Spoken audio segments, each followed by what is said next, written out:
मी नंदकुमार वाळेकर, गट विकास अधिकारी, पंचायत समिती तुमसर. केंद्र शासनाने महाराष्ट्रामध्ये 20 लाख घरकुलांना मान्यता दिलेली आहे आणि त्याप्रमाणे ही सर्व घरकुलं पहिला हप्ता देऊन सुरू करण्यात येत आहेत. परंतु त्यामध्ये त्या घरांना वाळू उपलब्ध करून देण्याची एक समस्या होती. त्याबाबत राज्य शासनाने वाळू निर्गती धोरण 2025 तयार केलं आहे आणि त्यावर आधारित 30 एप्रिल 2025 रोजी एक शासन निर्णय केला. त्यानुसार प्रत्येक घरकुल लाभार्थ्याला 5 ब्रास मोफत वाळू देण्याचं धोरण महाराष्ट्र शासनाने आखलेलं आहे आणि त्याची अंमलबजावणी होणार आहे. आता ही वाळू कशी उपलब्ध करून द्यायची आहे, तर या GR मधील सूचनेनुसार जे वाळू गट लिलावात गेलेले नसतील किंवा जप्त झालेली जी वाळू असेल ती वाळू लाभार्थ्यांना उपलब्ध करून द्यायची आहे. काही वाळूघाट हे त्याच्यासाठी राखीव ठेवले जाणार आहेत. वाळू उपलब्ध करून देण्याची प्रक्रिया ही अशी आहे की गट विकास अधिकारी त्यांच्याकडे असलेली लाभार्थ्यांची यादी व्हेरीफाय करून अपूर्ण घरकुलांची यादी हे तहसीलदार यांच्याकडे देतील आणि तहसीलदार त्यानुसार ऑनलाईन त्यांचा परवाना TP पास काढून तलाठ्यांच्याकडे देतील आणि मग ते लाभार्थ्यापर्यंत पोहोच होईल. परंतु थोडं ऑनलाईन मध्ये थोड्याशा अडचणी असल्यामुळे आपल्या तालुक्यामध्ये हे TP आपल्याला ऑफलाईन पावत्या शिक्का मारून आपल्याला पोहोच केल्या जाणार आहेत. त्या आजपासून सुरू झालेल्या आहेत.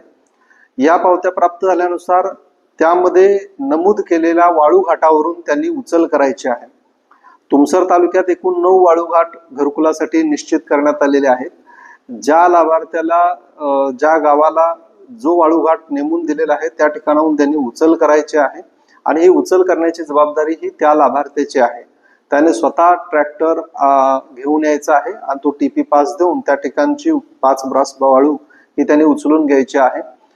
सुरुवातीला म्हणजे एका ट्रॅक्टरमध्ये 1 ब्रास वाळू जात असल्यामुळं 1 ते 2 ब्रासचं वाहतूक सुरुवातीला होईल आणि त्यानंतर त्याला लागेल त्या पद्धतीनं तो उचल करेल. परंतु कुठल्याही परिस्थितीमध्ये शासन निर्णयामध्ये 1 महिन्याच्या आत TP पास मिळाल्यापासून 1 महिन्याच्या आत ही वाळू उचल करायची असं नमूद करण्यात आलेलं आहे. पण येत्या पावसाळ्याचे दिवस लक्षात घेता महसूल प्रशासनानं 9 जून पर्यंत ही वाळू उचल करण्याचं सांगितलेलं आहे. त्यामुळे तुमसर तालुक्यातील लाभार्थ्यांनी येत्या 9 जून पर्यंत त्यांना जे TP पास दिले जातील त्यानुसार ही वाळू उचल करायची आहे. आता याच्यामध्ये आणखी एक महत्वाचा मुद्दा असा आहे की वाळू मिळावी म्हणून अर्ज करावा का, असं बरेच लोक विचारत असतात. तर लाभार्थ्याने वाळू मिळावी म्हणून कुठेही अर्ज करण्याची गरज नाही. त्या जे अपूर्ण घरकुल आहेत त्याची पूर्ण यादी ही प्रशासनाला दिलेली आहे. त्यानुसार त्याचे पासेस वगैरे तयार केले जाणार आहेत. तसे गावनिहाय याद्या तयार करून तलाठ्यांच्याकडे सुपूर्द करण्यात आलेले आहेत.